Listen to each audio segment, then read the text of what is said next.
الحمد لله نحمده ونستعينه ونستغفره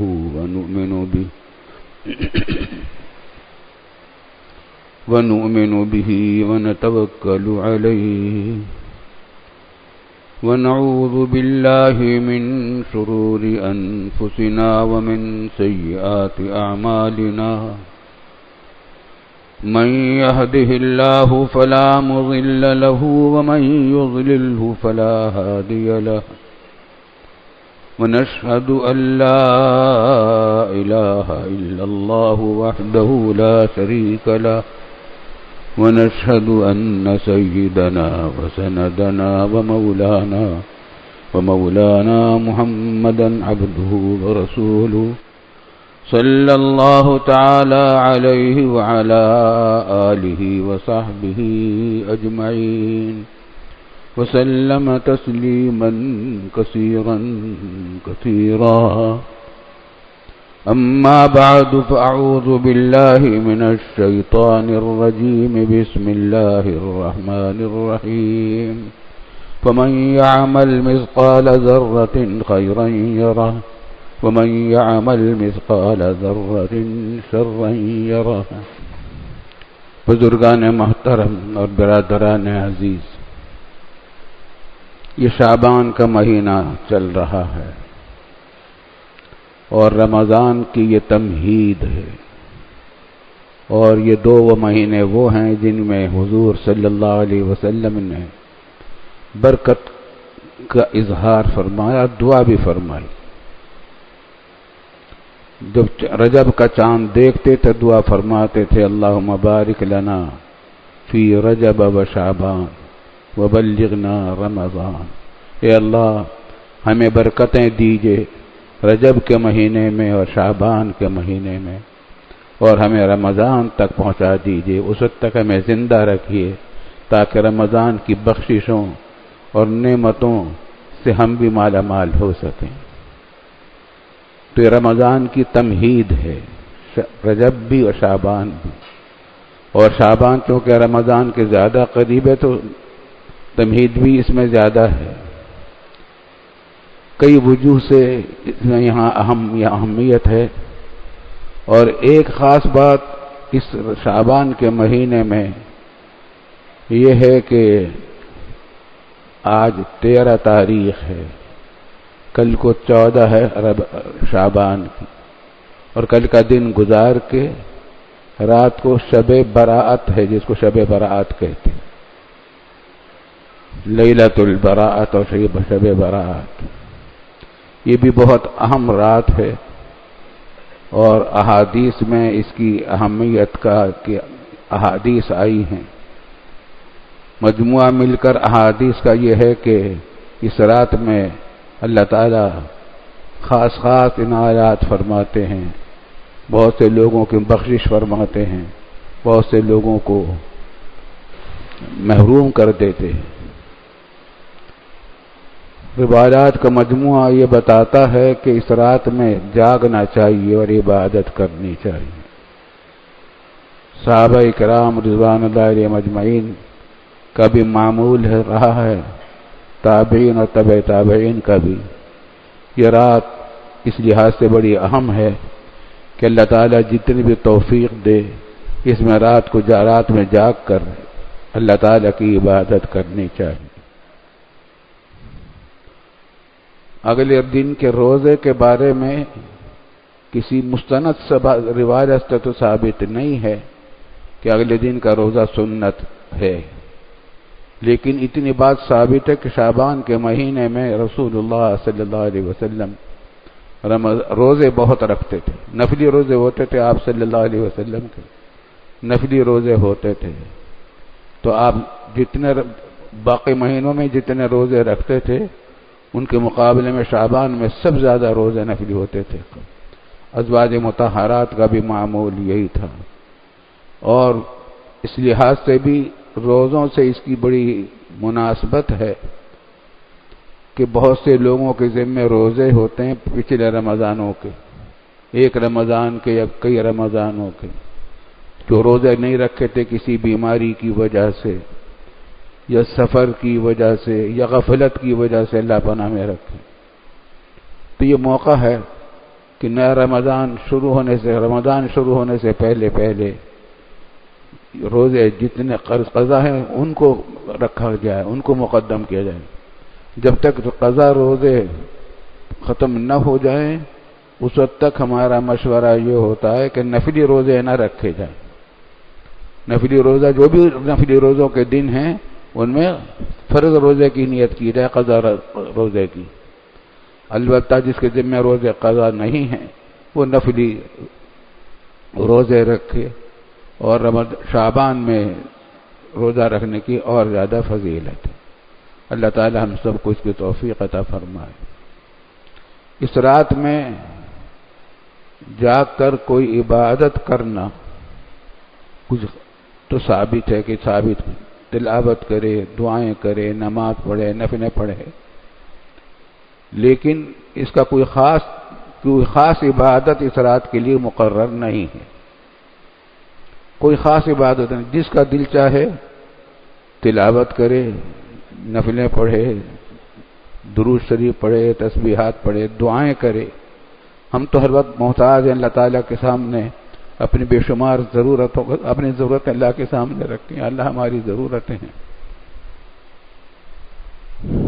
اس واسطے اس کی ابھی سے تیاری کرنی چاہیے. رات کو کل کو جاگنا ہے تو اس کی ابھی سے تیاری کی جائے، اور اگلے دنوں میں رمضان سے آنے سے پہلے روزوں کی کثرت کی جائے. البتہ بعض لوگ ہر اچھے کام میں گڑبڑ پیدا کر دیتے. بعض لوگ یہ کرتے ہیں کہ احتیاطاً ویسے تو روزے نہیں رکھتے، اور رمضان سے 1-2 دن پہلے احتیاطاً روزے رکھ لیتے ہیں کہ احتیاطاً چلو 1 دن یا 2 دن کا روزہ اور رکھ لو اور ثواب زیادہ مل جائے گا. حالانکہ اس سے منع کر دیا رسول اللہ صلی اللہ علیہ وسلم نے، منع فرمایا کہ ایسا نہ کرو. اس طریقے سے رمضان اور غیر رمضان گڈمڈ ہو جائیں گے.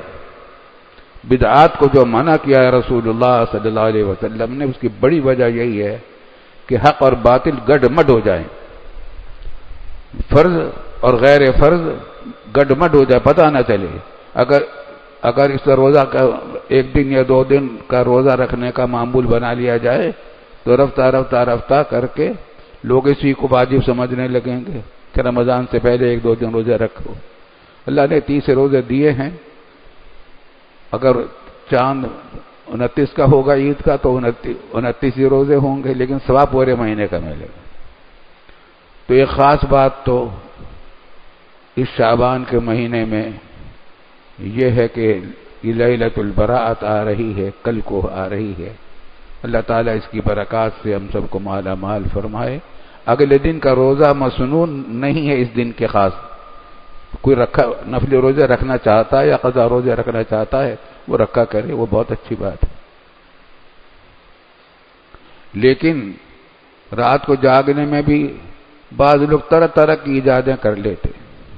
اب بعض لوگوں نے اس کے خاص طریقے ایجاد کر لیے کہ مسجد میں جمع ہوں گے اور وہاں مل کر دعائیں کریں گے، عبادت کریں گے، اور نفلی نماز جماعت کر کے پڑھیں گے، اور فلاں رکعت میں فلاں سورت پڑھیں گے، فلاں رکعت میں فلاں سورت پڑھیں گے. اپنی طرف سے ایجادات ہیں، انہی کو بدعات کہتے ہیں. اپنی طرف سے جوڑ لیا. رسول اللہ صلی اللہ علیہ وسلم نے جتنی بات بتلا دی ہے، جو بات بتلا دی ہے اس سے بہتر کوئی چیز نہیں ہے. اور وہ یہی ہے کہ عبادت کرو، اپنے گھروں میں کرو، انفرادی طور پر کرو. مسجد میں جمع ہوں گے تو شور شراب ہوگا، بیکار ضائع کریں گے آپ اس میں، اور نماز اگر پڑھیں گے جماعت سے تو بدعت ہو جائے گی. اس واسطے اس رات میں ایک یہ بات ہونی چاہیے کہ بیکار باتوں سے اپنے آپ کو بچائیں. اور اگر پوری رات آدمی نہیں جاگ سکتا تو کم از کم اتنا کر لے کہ مغرب اور عشاء کی نمازیں خاص طور سے مرد جماعت سے پڑھیں، اور فجر کی نماز بھی جماعت سے پڑھیں، تو جو شخص فجر اور عشاء کی نمازیں جماعت سے پڑھتا ہے تو وہ ایسا ہو جاتا ہے کہ وہ بھی محروم نہیں رہتا اس رات کی برکتوں سے، انشاءاللہ برکتیں ملیں گی۔ خواتین اپنے گھروں میں عبادت کریں، مثلا اپنے وہاں بھی ان کے بھی کوئی خاص طریقہ نہیں ہے، نماز، روزہ، نماز، دعائیں اور تسبیحات وغیرہ کا اہتمام کریں۔ اہم بات یہ کہ اگر کسی کے ذمہ روزے قضا باقی ہیں ان کا اہتمام کریں شعبان کے مہینے میں۔ اسی طریقے سے بعض لوگوں نے طرح طرح کی ایجادات بھی کر لی ہیں شب برات کے اندر، اور چراغاں کرنے لگے۔ ایک فرقہ تھا برامکہ کا، یہ آگ کی پوجا کرتے تھے، پھر مشرف اسلام ہوئے مگر آگ کی محبت ان کے دل سے نہ نکلی۔ انہوں نے یہ کام کیا کہ آگ جلا کر یا چراغاں کر کے نماز اس طرح پڑھتے تھے کہ اس آگ کی طرف بھی رخ ہو جائے اور سجدہ اس کی طرف بھی ہو جائے۔ پہلے درجے کی جہالت تھی اور شرک تھا، برامکہ کا یہ طریقہ چلا آ رہا تھا۔ ایسا معلوم ہوتا ہے ہمارے بزرگوں نے لکھا کہ شاید یہی بیماری چلی آ رہی ہے یہاں، اور اس رات میں چراغاں کرنے لگے ہیں، لوگ چراغاں کرتے ہیں۔ اور کچھ یہ بھی ہے کہ ہم رہنے والے ہیں ہندوستان کے، ہندوستان میں اکثریت تھی ہندوؤں کی، ان کا ایک مشہور عبادت ہے دیوالی، تو اس دیوالی کی رسم کو مسلمانوں نے بھی اپنا لیا۔ نتیجہ یہ ہے کہ اس کے چراغاں کیا جاتا ہے۔ یہ چراغاں بالکل ناجائز ہے، بدعت ہے۔ نہ صحابہ کرام نے یہ کام کیا، نہ تابعین نے، نہ تابعین تابعین نے۔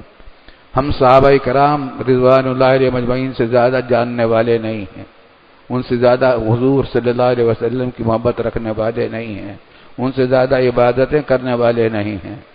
انہوں نے جو کام نہیں کیے اور بیکار میں ضائع نہیں کیے اس میں اپنے اوقات کو، ان میں اپنے آپ کو ضائع کرنا پہلے درجے کی جہالت بھی ہے، بے وقوفی بھی ہے۔ محنت بھی کرے آدمی، خرچہ بھی کرے اور الٹا گناہ بھی کمائے۔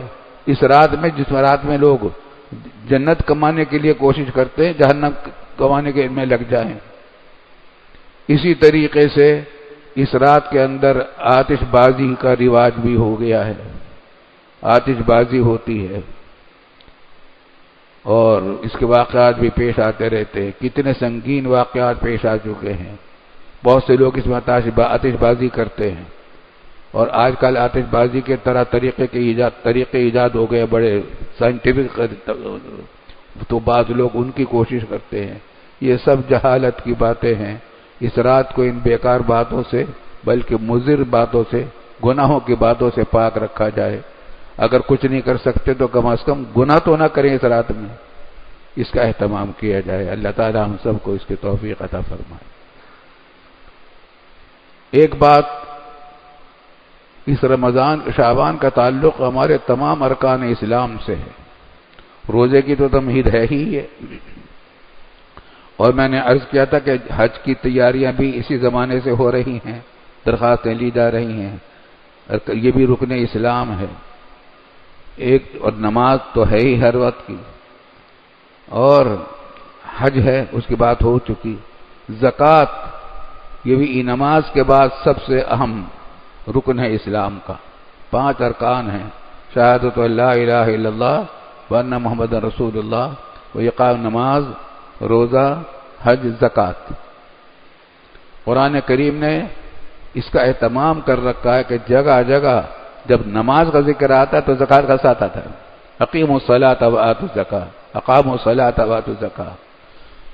تو نماز کے بعد سب سے اہم عبادت زکوٰۃ ہے۔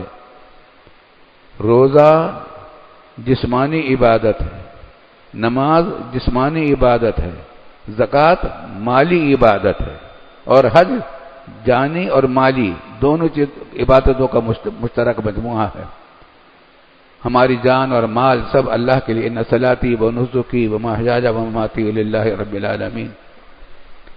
تو اس مہینے میں زکوٰۃ کی بھی تیاری کرنی چاہیے۔ ذرا اس کو ذرا سمجھ لیجیے.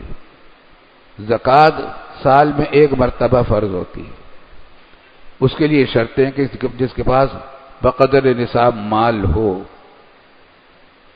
52 تولہ چاندی کے برابر قیمت کا مال، کسی کے پاس مال تجارت ہو یا نقد روپیہ ہو یا بینک بیلنس ہو یا غیر ضروری سامان جو ضرورت سے زیادہ گھر میں پڑا ہوا ہے وہ ہو. اس کی قیمت اگر اتنی سب کے مل جاتی ہے، سب کا مل کر، تو وہ مصرف زکوٰۃ بن جاتا ہے. تو اور اس کو زکوٰۃ دینی پڑتی ہے. اور قربانی بھی آتی ہے، صدقۃ الفطر بھی آتا ہے. زکوٰۃ کے لیے فارض ہونے کے لیے زیادہ شرطیں ہیں، صدقۃ الفطر اور قربانی کے لیے زیادہ شرطیں نہیں ہیں. تو زکوٰۃ جن لوگ خلاصے ہے کہ زکوٰۃ کے مسائل بہت تفصیلات سے ہیں، کتابوں چھپی ہوئی ہیں. میرا بھی ایک کتابچہ ہے احکام زکوٰۃ کے نام سے، اردو میں آسان زبان میں چھپا ہوا ہے. وہ تو ہر گھر میں ہونا چاہیے. مفتی عبدالرؤف صاحب نے بھی ایک کتاب لکھی ہے. جب وہ کتاب ہو گھر میں، ہر کتاب میں آدمی کے پاس وہ ہونی چاہیے، کیونکہ اسلام کا رکن عظیم ہے زکوٰۃ. اس کی تیاری کرنے کے لیے کچھ باتیں عرض کرتا ہوں. زکوٰۃ سال میں ایک مرتبہ فرض ہوتی ہے. کہ کون سی تاریخ کو فرض ہوگی؟ جس تاریخ کو آپ کی ملکیت میں اتنا مال آ جاتا ہے جیسے زکوٰۃ فرض ہوتی ہے. مثلا آج کیا تاریخ ہے؟ 13 تاریخ ہے. اگر کسی کی ملکیت میں 13 تاریخ کو مال آیا تھا تو آج سے زکوٰۃ سال کا سال شروع ہوا. کسی کو رجب میں اتنا مال ملا تھا سب سے پہلے، اور اس وقت سے وہ صاحب نصاب چلا آ رہا ہے، تو رجب کی جس تاریخ کو اس کو پہلے دن مال ملا تھا، اس وقت اس کی زکوٰۃ فرض ہوتی ہے. خواتین کے عام طور سے شادی کے موقع پر، لڑکیوں کی ملکیت میں ایسے تو اتنا سونا چاندی عام طور سے نہیں ہوتا، لیکن جب شادی ہوتی ہے تو ان کو ماں باپ مہر کے طور پر ان کے کیا کہتے ہیں اس کو، جہیز کے طور پر سونا چاندی دیتے ہیں، زیورات دیتے ہیں. تو جس دن سے سونا چاندی اس کی ملکیت میں آیا اس دن سے وہ صاحب نصاب ہو گئی.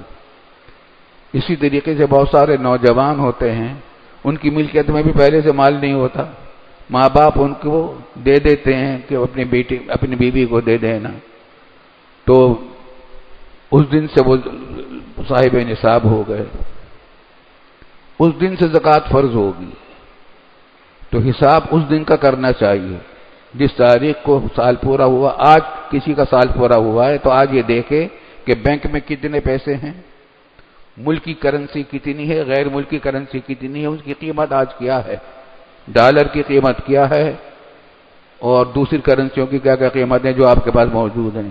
ان سب کا حساب لگائیے. تجارت میں مال تجارت کتنا آپ کے پاس ہے، نقد روپیہ کتنا ہے، سب کا مجموعہ میزان لگائیں اور اس کا 2.5% زکوٰۃ میں ادا کیا جائے گا. 100 میں سے کتنے بنے؟ 2.5 روپے. 1000 میں سے کتنے بنے؟ 25 روپے زکوٰۃ ہو.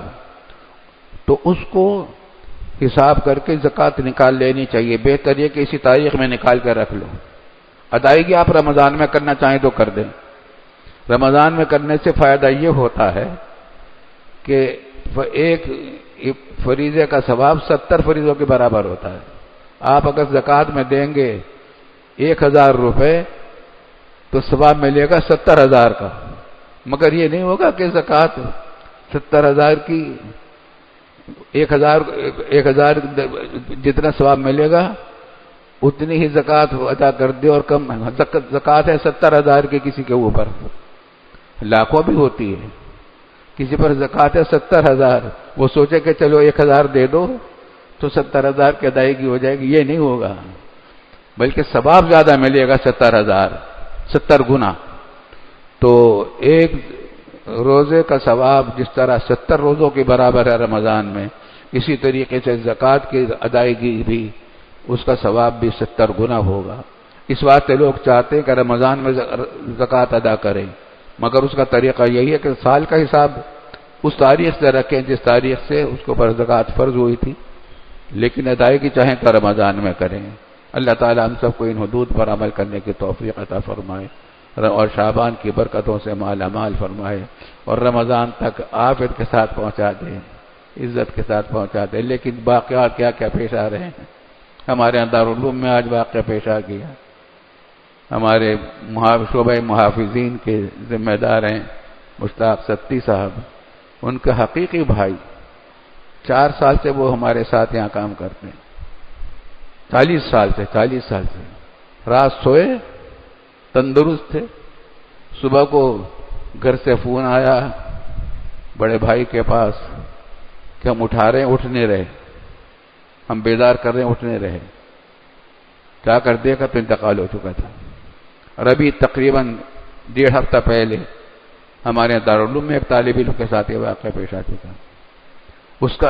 اس نے تکمیل بھی کر لی دورہ حدیث کی، دستار بندی بھی اس کی ہو گئی، نکاح بھی اس ختم بخاری کے دن ہو گیا، امتحان چل رہے تھے، کچھ پرچے بھی کر چکا تھا، اگلے دن تیسرا پرچہ تھا، رات کو سویا تیاری کر کے، اب اپنے ساتھیوں سے باتیں بھی کرتا رہا، لیٹ گیا۔